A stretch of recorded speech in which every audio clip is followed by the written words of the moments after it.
हाँ जी, नमस्कार, आदाब, सत श्री अकाल, अल हबीबी। कैसे हो? सभी अच्छे हो और दुआ करता हूँ कि आप सब बहुत अच्छे होंगे। चलिए मेरे भाई, हमने बात क्या बोल रहे थे, मध्यकालीन भारत वाला, है ना। मध्यकालीन भारत के टॉपिक उठाने हैं और उसमें आप सिंपल सी बात है कि दिल्ली सल्तनत हो गया। ज़्यादा जो क्वेश्चन आते हैं वो दिल्ली सल्तनत से आते हैं, लेकिन दिल्ली सल्तनत से पहले हमें पढ़ना पड़ेगा किसको? किसको पढ़ना पड़ेगा? अरब और तुर्क आक्रमण को, क्योंकि देखो यहाँ से हमारा क्या बेस बन जाता है। इससे पहले हम क्या करेंगे, थोड़ा सा अपना जो टॉपिक है, जैसे हम मध्यकालीन भारत करने वाले हैं, बेस तो बनाएंगे, सिंपल सी बात है। लेकिन दूसरा और हमें काम क्या करना है, अपना जो सब्जेक्ट होगा ना, जो विषय होगा, उसके बारे में भी हमें ज्ञान होना चाहिए कि हमारा जो, जैसे ये मैं आपको क्या करवाने वाला हूँ, इतिहास करवाने वाला हूँ, है ना। क्या करवाने वाला हूँ? इतिहास करने वाला। थी इस इतिहास के बारे में भी तो हमें पता होना चाहिए भी, ये इतिहास है ना, इसके अंदर होता क्या है, इसके अंदर लिखा क्या होता है। सर सीधी सी बात, हम सभी को पता है कि इति प्लस हास, यानी जो बहुत समय पहले खत्म हो चुका है उसका अध्ययन ही क्या कहलाता है? इतिहास कहलाता है ना। लेकिन एक चीज याद रखना भाई, वह घटना क्या, वह घटना जो एक तो मानव पर और दूसरा भूगोल पर, किस पर? मानव पर और भूगोल पर, दोनों पर प्रभाव डाले। किस पे प्रभाव डाले? मानव पर डाले और भूगोल यानी इस भूमि पर भी उसका इफेक्ट पड़ना चाहिए। किसी घटना का, है ना, किसी घटना का एक तो मानव पर और दूसरा इस भूगोल यानी इस भूमि पर प्रभाव पड़ना चाहिए, तभी वो इतिहास कहलाता है। चलिए जी, अब हमारा जो टॉपिक है, देखिए सिंपल, एक छोटी सी और बात, सिर्फ 3 प्रश्न उठाने हैं हमें। कितने बोलोगे सर? कि पूरे के पूरे इतिहास है, जो बुक होगी इतिहास की, उसके पूरे टॉपिक में से 3 प्रश्न। अरे भाई, पूरे टॉपिक में से 3 प्रश्न नहीं उठाने हैं। तो बीच में मैंने ये वर्ड लिखा है ना, क्या? घटना। एक इतिहासकार हुए जिनका क्या नाम था? Clink would. क्या नाम है? Clink would. और इस क्लिंक वुड ने इसके बारे में क्या कहा है कि अगर इतिहास को पढ़ना है, किसको? इतिहास को जानना है, इतिहास को पढ़ना है, तो 3 प्रश्नों का उत्तर दे दो। या फिर यूं समझ लो कि इतिहास जो है वो आपसे 3 प्रश्न करता है, और 3 प्रश्न कौन कौन से हो गए? नंबर 1, पहला प्रश्न आपके सामने होता है कब। कौन सा? कब। दूसरा प्रश्न आपके सामने होता है कैसे। क्या? कैसे। और तीसरा प्रश्न आपके सामने होता है कहां। लीजिए, अगर आपको इन 3 प्रश्नों का उत्तर पता है, किसी घटना हम बोल सकते हैं, जैसे कोई युद्ध हो रहा है, युद्ध आएंगे, बेसिक सी बातें हैं, इतिहास में युद्ध आते हैं, पूछे जाते हैं, हमें भी पता होना चाहिए, है ना। जैसे सिंपल सी बात है, हल्दी घाटी का युद्ध, खानवा का युद्ध, और भी बहुत से ऐसे युद्ध आगे आगे मैं आपको बताता रहूंगा। जैसे अभी बात करेंगे रावण का युद्ध, है ना। तो ये हल्दी घाटी और खानवा वाले बहुत फेमस है राजस्थान के अंदर। लेकिन थोड़ा सा यहाँ देखिए, क्लिक वुड से हम परिचित होते हैं कि कब का मतलब हो गया कोई घटना। जैसे सभी को हल्दी घाटी का युद्ध क्यों हुआ, ठीक है, क्यों हुआ या फिर कैसे हुआ, एक ही बात है ना। क्यों हुआ कि महाराणा प्रताप से वो अधीनता स्वीकार नहीं कर रहे थे। एक तो हम घटना कि हमारा पहला प्रश्न है वो हमारा कंप्लीट हुआ कि जो जैसे हल्दी घाटी का युद्ध एक घटना ही होगी, ठीक। तो हल्दी घाटी के युद्ध में महाराणा प्रताप ने क्या नहीं, अधीनता स्वीकार नहीं की थी, इसीलिए हमें इस प्रश्न का पता भी चल गया क्या, कैसे, कि हल्दी घाटी का युद्ध क्यों या कैसे हुआ था, कारण क्या थे, है ना। कब हुआ था? 18 या 21 जून, गोपीनाथ शर्मा के अनुसार 21 जून, है ना। कहाँ हुआ था? तो राजमंद हल्दी घाटी में हुआ था। ये 3 प्रश्न हमें कवर करने हैं। हमारा पूरा का पूरा जो टॉपिक होता है वो पूरा का पूरा टॉपिक क्या हो जाएगा? क्लियर हो जाएगा। चलिए जी, हाँ जी, अब हम बात करने वाले हैं, मैंने आपको बताया दिल्ली सल्तनत का पूरा इतिहास मैं आपको करवाऊंगा, ठीक है। लेकिन इससे पहले हमें दिल्ली सल्तनत में जाना है, तो थोड़ा सा इनसे भी परिचित होना पड़ेगा। किनसे? अरब और तुर्क, है ना। अरब और तुर्क। पहला तो बेसिक सा ही प्रश्न बनता है कि इन दोनों में से, अरब और तुर्कों में से भारत पर सबसे पहले आक्रमण किया किसने? अरबों ने किया था या तुर्कों ने किया था, है ना? फिर किया तो क्यों किया, क्या कारण रहे, क्या बहाना बना ऐसा, क्यों ये अरब वाले इधर जो सुकून से जिंदगी निकल रही थी फिर इधर आके पंगा लिया, क्यों? ठीक है, वो पता होना चाहिए हमें। फिर युद्ध हुआ, कब हुआ, कैसे, कहाँ, पूरी की पूरी डिटेल लेंगे। तो सबसे पहले अगर इस अरब कंट्री में हम चले तो अब मैं बात करता हूं ईरान की। किसकी? ईरान की। और ईरान के अंदर जो शासक है यानी जो राजा है, उस समय राजा को क्या कहते थे? सुल्तान कहते थे, है ना? सुल्तान जो है उनका नाम है अल हजीज। क्या नाम है? अल हजीज नाम है, लीजिए। सुल्तान जो है उनका नाम है अल हजीज। और खलीफा जी हैं, खलीफा का क्या नाम है? वालिद। खलीफा का क्या नाम है? वालिद नाम है। चलिए जी, अब वालिद जी और अल हजीज जी, ये सुल्तान है, ये खलीफा है। अब क्या बनेगा? आप पूछोगे कि सर ये खलीफा और सुल्तान वाला क्या मैटर है?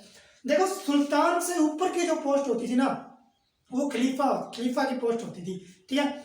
यानी ये खलीफा बताएगा भी कौन सुल्तान बनेगा। इनको एक पत्थर दिया जाता है, सनद पत्थर जिसको बोलते हैं, फिर बोलोगे भी आप वहां राज कर सकते हो। और सुल्तान के नीचे की जो पोस्ट होती थी उसको क्या, गुलाम होते थे, है ना? आगे हम बात करेंगे जब दिल्ली में कुतुबुद्दीन ऐबक किसका गुलाम था? मोहम्मद गोरी का गुलाम था वो एक, यानी इसको खरीदा जाता था, है ना? चलिए, लेकिन हम फिर अरब और तुर्क आक्रमण की पहले बात करते हैं, वो आगे बात करेंगे। वालिद और अल हजीज ईरान में है, बहुत कुछ अच्छा चल रहा है, लेकिन ये क्या है भाई? थोड़ा सा मुझे मैप के बारे में ज्यादा नहीं पता है, लेकिन फिर भी लीजिए, ये हमारा भारत है। मैं 712 की बात कर रहा हूं ना, तो तब तो हम आजाद हुए नहीं थे ना, पाकिस्तान भारत से अलग हुआ था। तो सिंपल सी बात है, ये भारत, ये इधर हमारे पड़ोसी पाकिस्तान जी, पाकिस्तान का ये वाला जो एरिया, सिंध वाला, ये वाला एरिया कौन सा? सिंध प्रांत है ना इसका, सिंध प्रांत। और इस सिंध प्रांत में देखिए इधर पानी पानी है, सभी को पता है, प्रशांत सागर, पानी पानी है। अब देखिए ये ईरान और इधर अरब वाले और भारत वालों के साथ क्या बहुत ही अच्छे मतलब रिश्ते चल रहे थे, कुछ कोई दिक्कत नहीं आ रही थी, व्यापार कर रहे थे। फिर पंगा हुआ क्यों? देखो, ये इधर से आते हैं, ये आते किस पे? अब इतनी दूर पैदल तो आएंगे नहीं, आएंगे किस पे? ऊंट पे आएंगे, है ना? ऊंट पे आएंगे। और खाने को क्या लाएंगे? खजूर लाएंगे, भूख तो लगेगी ना रास्ते में। तो देखिए, ऊंट और खजूर। अब बोलोगे सर ये क्या ला दिया? भाई इससे भी प्रश्न पूछा जाता है। ये क्या करते? ऊंट लाते इधर भारत में और खाने को खजूर लाते। अब भारत वालों ने देखा भाई, और इतना बड़ा जानवर क्या है भाई ये, हैं? ऐसा क्या लिया है आपके पास, क्या हमें भी दो। तो कुछ ऊंट भारत वालों ने भी रखने शुरू कर दिए, एक व्यापार का जरिया बन गया। खजूर की खेती होने लगी। यानी भारत में सर्वप्रथम ऊंट और खजूर लाने का जो श्रेय है वो किनको जाता है? अरबों को जाता है, अरबों को जाता है ना। चलिए फिर क्या हुआ जी? एक सिंध की राजधानी थी राहिरा। क्या थी? राहिरा इसकी राजधानी थी। और इसके अंदर हमारे भारत वाली बात कर रहा हूं अभी मैं, देखिए आ रहे हैं मुद्दे पे आ रहे हैं। चलिए, यहाँ का जो शासक था उस शासक का क्या नाम था? दाहिर। राजा जी थे, उनका क्या नाम था? दाहिर था। अब हमारे भारत वालों की थोड़ी सी फैमिली पता करेंगे क्योंकि आगे हमें ये काम देने वाली है। लीजिए, दाहिर के थे भी दो पत्नियां। कितनी पत्नियां? दो पत्नियां। एक का नाम था रानी देवी, एक का क्या नाम था? रानी देवी। लीजिए, एक से जब पार नहीं पड़ी, इसने क्या किया? दूसरी को भी एक रानी और लाई। और उस रानी को क्या था? बड़े लाड से रखता था, इसलिए उसका रानी का जो नाम था, वो रानी का नाम भी क्या रखा? लाडो देवी। इसकी रानी का क्या नाम था? लाडो देवी। चलिए, पति पत्नी, वेरी सिंपल सी कहानी होती है ना, जब पति पत्नी फिर बच्चे होंगे। तो इनके दो पुत्रियां थी, एक का क्या नाम था, एक का नाम था जी पारमल देवी। क्या नाम था? पारमल देवी। और एक का नाम था सूर्य देवी। लीजिए, अब बोलोगे सर लड़ाई कैसे हुई?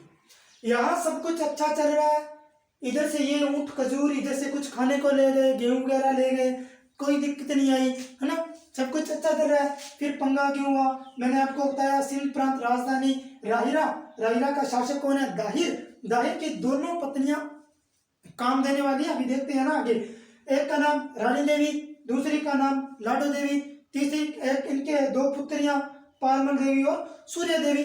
अब जी हुआ क्या, एक बार क्या हुआ, इधर अकाल पड़ा। क्या पड़ा? अकाल पड़ा। ईरान वाले, अरब वाले कंट्रीज में क्या अकाल पड़ा, खाने को कुछ नहीं था, खाने के लाले थे, भूखे मरने लगे। अब इन्होंने क्या किया, यहाँ देखिए छोटा सा देश है ना, यहाँ क्या श्रीलंका है ना, इस साइड में अपने, फिर मेरे को मैप वगैरह तो नहीं पता ज्यादा, लेकिन फिर भी कोशिश की आपके लिए, ठीक है। ये यहाँ कौन सा? श्रीलंका। अब इधर इन्होंने अल हजीज ने क्या किया, श्रीलंका वाले को फोन किया, भाई ऐसा कर, देखो फोन वोन होते नहीं थे, मैं नॉर्मली एक स्टोरी बना रहा हूँ, ठीक है। इन्होंने फोन किया, भाई ऐसा करो यार, कुछ खाने को दो, है ना, कुछ भेजो, या तो कुछ दौलत भेज दो भी हम व्यापार कर सकें, लेकिन हमारी मदद करो। तो भाई श्रीलंका वाले ने क्या किया, देखो यहाँ रास्ता कैसा है, पानी वाला, तो पानी में ना तो ऊंट चलेंगे, ना घोड़े चलेंगे, ना गधे चलेंगे, पानी में क्या चलेगा? जहाज चलेगा, है ना। तो इस एक हीरे मोती वगैरह उसमें रखे, कुछ खाने पीने का सामान रखा और बोला दो जी इधर चलो, अरब वालों की तरफ चलो। तो यहाँ से क्या भेजा, एक जहाज। और इसी सिंध में क्या किया, एक जगह थी जिसका क्या नाम था, देवल थट्टा। क्या नाम था इसका? देवल थट्टा। लीजिए जी, इस देवल थट्टा नामक स्थान पर पानी है, भी यहाँ पानी है, ठीक है, पानी मैंने साफ नहीं किया। इस जहाज को लूट लिया गया। ये क्या भाई, एक आपका जहाज है, ठीक है। ये जहाज की किससे भरा हुआ, भेजा किसने है? श्रीलंका वाले ने। लूट किसने लिया? ये सिंध के जो लुटेरे थे ना, इसको इस देवल थट्टा नामक स्थान पर इसको क्या कर लिया गया, लूट लिया गया। अब भाई ये वेट कर रहे हैं, अभी जहाज आएगा, कुछ खाने को आएगा, है ना, और कुछ पेमेंट वगैरह आएगी। श्रीलंका वाले जी ने फोन कर दिया, ठीक है अभी मैंने भेज दिया। जैसे ही कुछ दिन बीते, अब कुछ दिन बीतने के बाद क्या हुआ, मैंने वापस फोन किया, अभी क्या हुआ, भेजा नहीं क्या? इसने बोला यार भेज तो दिया, और कितने को भेजूं? तो बोला हमारे पास तो आया नहीं। फिर वालिद जी यानी ये खलीफा और ये क्या सुल्तान, इन्होंने कार्रवाई की, तो पता चला भी इसको कहाँ लूट लिया गया है, सिंध में। और सिंध किसके अकॉर्डिंग आता है? दाहिर जी के अकॉर्डिंग आता है। अब इन्होंने फोन किया दाहिर जी को, दाहिर जी को फोन किया, बोला भी ऐसे करो, हमारा जहाज वापिस करो, आपके एरिया के लुटेरों पे आप क्या करो, कार्रवाई करो, है ना, क्या करो, कार्रवाई करो। अब भाई देखो इतनी पेमेंट आने के बाद कौन बोलता है ना, कोई नहीं बोलेगा कि मेरे पास थी। तो इस दाहिर ने क्या किया, साफ मना कर दिया, बोला हमारे पास कौन से जहाज है, कोई जहाज नहीं आए, आपको कुछ करना है तो करो, हमारे पास तो कुछ नहीं है, ना आपका लूटा हुआ धन, ना आपकी लूटी हुई दौलत, ना आपका खाना वाना, हमारे पास कुछ नहीं है। जवाब है, अगर आपसे कोई कार्रवाई होती है तो आप क्या कार्रवाई कर दो। अब भाई खलीफा की पहुंच सबसे बड़ी होती थी, और राजा को नाराज किया तो क्या गुस्सा आया, है ना, गुस्सा आया। तो इसका एक इन्होंने अपना एक सेनापति भेजा। क्या भेजा? एक सेनापति भेजा। और इस सेनापति का क्या नाम था? मोहम्मद बिन कासिम। क्या नाम था?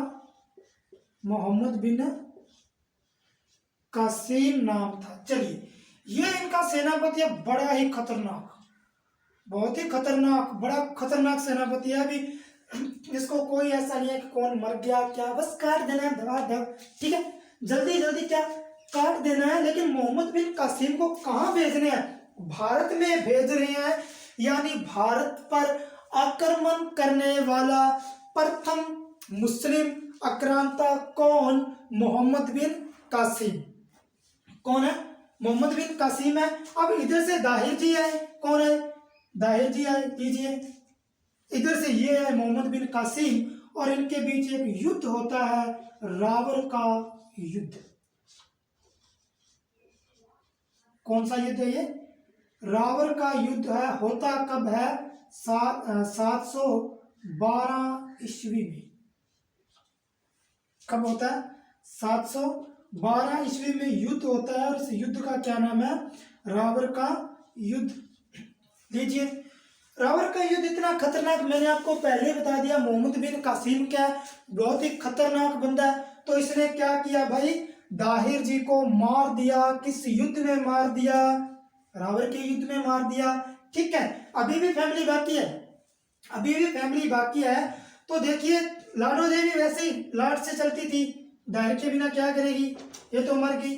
अब रानी देवी ने क्या किया? इसका सामना किया, कुछ देर तक मुकाबला किया बेचारी की। अब जब नई मतलब लेडीज थी है ना, इतने बड़े खूंखार आदमी के सामने इसकी क्या चली? तो भाई इसने क्या किया? सती प्रथा का पालन किया। सती प्रथा का पालन मतलब मध्यकालीन भारत की, किसकी?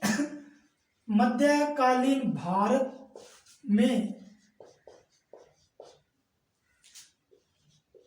सतीव्रता का प्रथम उल्लेख या प्रथम सतीव्रता का पालन है जो किसने किया था? किसने किया था भाई? रानी देवी ने किया था, है ना। अभी भी बाकी है। अभी क्या बाकी है? अभी देखो, ये बंदा आएगा ना तो कुछ और काम करवाएगा, है ना। तो इसने यहाँ एक जगह देखी जिसका क्या नाम था? मुल्तान। क्या नाम था? मुल्तान। इस मुल्तान पे अपना कब्जा कर लिया, लूट लिया और सोना लूट लिया। इतना सोना था इस मुल्तान में, इतना सोना था। सोना मोहम्मद बिन कासिम ने लूट लिया। ठीक, मोहम्मद बिन कासिम ने क्या सोना लूट लिया और मुल्तान का नाम बदल कर क्या रख दिया? सोन नगर रख दिया। क्या रख दिया?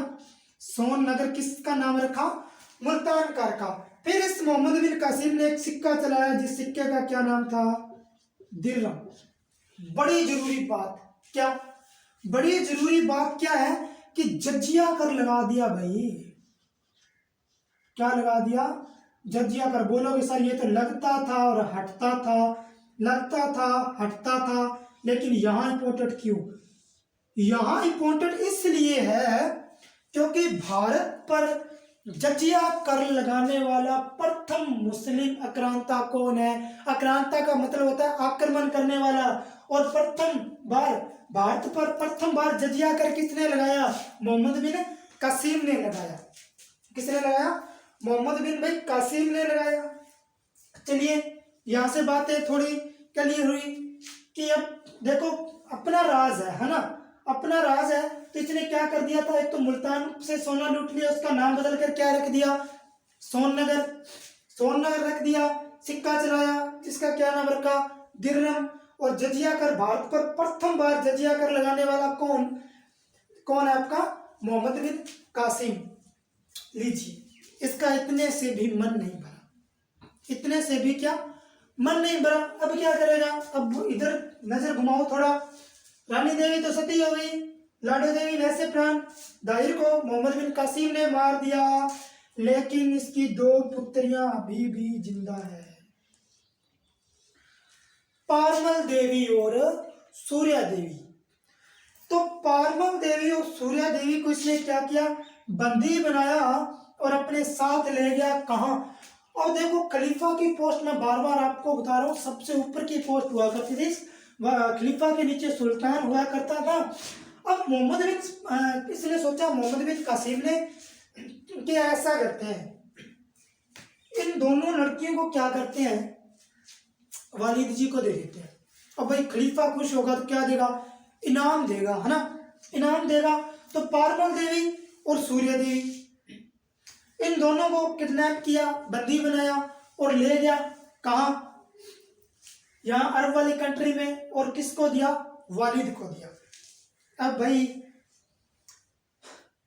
भारत की जो वीरांगनाएं हैं उन्होंने अपनी इज्जत पे कभी किसी को हाथ डालने नहीं दिया, है ना, जोहर कर लेती थी, लेकिन क्या, अपनी इज्जत, अपने अस्तित्व की रक्षा करती थी, खुद करती थी, चाहे वो लड़ती थी, अगर फिर भी नहीं तो जोहर करती थी। सिंपल सी बात। फिर क्या हुआ जी, अब पारमल देवी और सूर्या देवी दोनों किसके पास हैं, वालिद के पास। इन्होंने दिमाग लगाया, इन्होंने दिमाग क्या लगाया, इन्होंने बोला भी एक बात बताएं खलीफा जी। बोले हाँ। बोले जी हमने सुना जो खलीफा होता है ना वो तो भगवान होता है, ठीक है। बोला बिल्कुल भाई, सबसे ऊंची पोस्ट है मेरी चलेगी ना, तो ये मोहम्मद बिन कासिम अल अजीज ये कौन होते हैं। तो बोला एक बात बताओ, जो भगवान को प्रसाद चढ़ाया जाता है, जो चढ़ावा चढ़ाते हैं, अब तोहफा दिया है भाई, तोहफा दिया तो एक तरफ से तो प्रसाद हो गया। तो बोला झूठा देते हैं क्या, बोला झूठा देते हैं, क्यों देंगे झूठा। बोला भाई आपका ये सेनापति है ना मोहम्मद बिन कासिम, हमें झूठा कर दिया, रास्ते में हमारे साथ क्या अश्लीलता की थी। तो भाई बोला हमें तो बताया नहीं ऐसा। बोला हम झूठ थोड़ी बोल रही हैं। तब इसने क्या किया, इसको वालिद को क्या आ गया, गुस्सा आ गया, और इस कहते हैं कि इस मोहम्मद बिन कासिम को भैंसे की खाल के अंदर जिंदा, मतलब थोड़ा पिटाई पिटाई की थी, सजा तो मिलनी चाहिए। फिर इसको क्या किया, भैंसे की खाल में लपेट दिया, और जिसके कारण क्या, मोहम्मद बिन कासिम की हत्या हो जाती है। कर दी हत्या, किसने कर दी, वालिद ने कर दी। अब देखिए हुआ क्या, अब मेरे भाई अभी भी पारमल देवी और सूर्या देवी जिंदा है, दिमाग दौड़ा रही है। अब वालिद जी जैसे थोड़ा सा गुस्सा ठंडा हुआ ना, थोड़ा सा गुस्सा ठंडा हुआ, तो ये वालिद जी बोले भाई चलो अब हमारे पास हो। ये दोनों हंसने लगी, पारमल देवी और सूर्या देवी। अब हंसने लगी, इन्होंने बोला भाई, वो वालिद बोला हंस क्यों रही हो। ये दोनों बहनें बोली भाई उल्लू बनाया, बड़ा मजा आया। बोला उल्लू बनाया, बड़ा मजा आया, क्या हुआ। बोला ऐसा तो कुछ नहीं हुआ था। अब भाई एक तो सेनापति इतना खूंखार था, विश्वास पात्र था, ऊपर से बिना कसूर के मार दिया। फिर वालिद को गुस्सा आता और कहते हैं कि पारमल देवी और सूर्या देवी इन दोनों को दीवार में जिंदा चिनवा दिया जाता है। और देखिए इस तरह क्या किया, पारमल देवी और सूर्या देवी ने अपना क्या किया, अस्तित्व की रक्षा की, यानी वालिद के हत्या नहीं चढ़ी, दिमाग दौड़ाया और अपने अस्तित्व की क्या की, रक्षा की। चलिए ये पूरा घटनाक्रम हमने देख लिया था कि किस प्रकार देवल थक्का पे क्या जहाज लूटा, जहाज वापस नहीं किया। भारत पर आक्रमण करने वाला प्रथम मुस्लिम आक्रांता कौन है, मोहम्मद बिन कासिम है। अब थोड़े से प्रश्न देखिए कैसे, चलिए अगर मैं प्रश्नों की बात करूं तो प्रश्न देखिए कैसे आएंगे। आपसे पूछा जाएगा कि भारत पर प्रथम मुस्लिम आक्रांता कौन थे, तो पहला जवाब होगा आपका कौन थे, अरब थे। भारत पर प्रथम आक्रमण किसने किया, अरबों ने किया। जिस समय भारत पर आक्रमण किया गया उस समय शासक कौन था जी, दाहिर था। मध्यकालीन भारत में प्रथम सती प्रथा का जो उल्लेख है वो किस रानी के द्वारा दिया गया, किसके द्वारा, रानी देवी, है ना, क्या है इसका नाम, क्या, रानी देवी। चलिए भारत पर आक्रमण किया, प्रथम आक्रमण किस पे किया, राहिरा पर किया। किस पर किया, राहिरा पर किया। शासक मैंने आपको बता दिया कौन था, दाहिर था। चलिए जी, भारत पर जजिया कर लगाने वाला प्रथम मुस्लिम शासक कौन था, मोहम्मद बिन कासिम था। और देखिए मोहम्मद बिन कासिम ने मुल्तान का नाम बदलकर क्या रखा, सोननगर रखा। क्या रखा, सोननगर रखा। रावर का युद्ध कब हुआ, रावर का युद्ध कब हुआ भाई, 712 ईस्वी में हुआ, ठीक है। रावर का युद्ध किन किन के मध्य हुआ, किन किन के मध्य हुआ, मोहम्मद बिन कासिम और दाहिर के मध्य हुआ।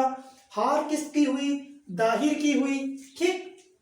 चलिए जी, अब बोलो सर कि ये पूरी जानकारी, या फिर थोड़ा सा क्वेश्चन और देखिए एक बार कि भारत में ऊंट और खजूर लाने का जो श्रेय है वो किनको जाता है, ऊंट और खजूर लाने का श्रेय किनको जाता है भाई, अरबों को जाता है, ठीक है। ये भी आपका प्रश्न बनता है। जितने परसेंट बनते थे मैंने आपको बता दिए, थोड़े थोड़े क्या और हमें ध्यान में होना चाहिए क्या कि एक भाई देखो ये अरब वाले थे, इस पूरी की पूरी घटना को किसी ने तो देखा होगा। आप पूछोगे कि सर ये आपको कैसे पता चला कि ऐसे ऐसे लड़ाई हुई थी, मैं बोलूँगा अभी मैंने तो भाई किताब से पढ़ा था, है ना। फिर बोलोगे कि सर किताब वालों को कहाँ से पता चला, मैं बोलूँगा किसी विद्वान ने एक ग्रंथ लिखा था, ये पुस्तक लिखी थी, इस घटनाक्रम को अपनी आंखों से देखा था। अब बोलोगे सर उस पुस्तक का क्या नाम है, यानी पूरी की पूरी ये घटना जिस पुस्तक में मिलती है, ठीक है, अरबों का आक्रमण, इस घटना की जानकारी, क्या घटना की जानकारी जिस पुस्तक में मिलती है उस पुस्तक का क्या नाम है, उस पुस्तक का नाम है जी चचनामा। क्या नाम है? चचनामा इसका नाम है। लीजिए आपसे पूछा जाएगा कि अरब आक्रमण की जानकारी किस पुस्तक में मिलती है, भाई चचनामा में मिलती है। अब ये लिखा किसने, तो कहते हैं कि ये भाई कोई मोहम्मद बिन कासिम का अज्ञात सेनापति था, पता नहीं चला भाई किसने लिखी थी, ठीक है। लेकिन कुछ पर्सन और देखिए, कुछ पर्सन और क्या कि ये अरबी भाषा में थी, इसको फारसी भाषा में ट्रांसलेट किसने किया, इसको फारसी भाषा में किसने अनुवाद किया। एक छोटा सा नाम याद रख लेना,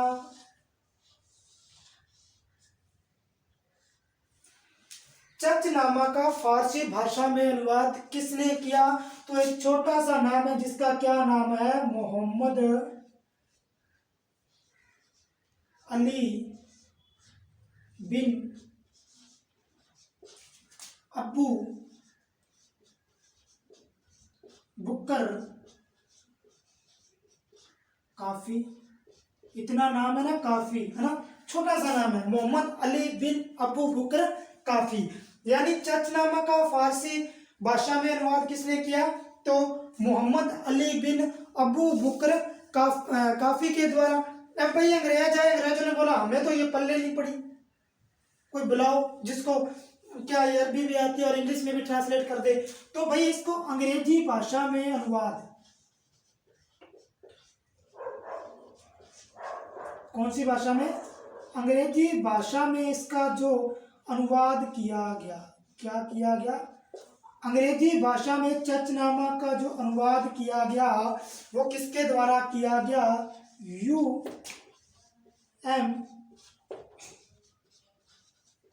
दाऊद